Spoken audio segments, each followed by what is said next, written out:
Nā kia huri tātou i nai nei ki tō tātou nei tino tohu o te pō e kia nei ko te tohu Huia te reo, nā te wānanga o Aotearoa no te pūtea taunaki i tēnei o ngā tohu.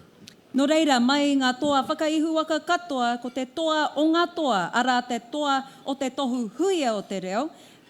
Kia whāki atu i tēnei tohu nui anei a te ururoa Flavel, te kaiwhakahaere matua o te wānanga o Aotearoa, hei tuku atu i tēnei tohu nui.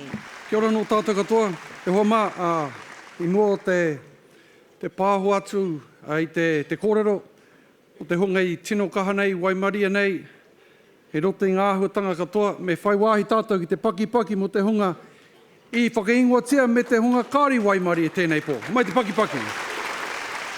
Ko te hunga ko eke ki te tino taumata o te pōnei, ko Waiata Anthems.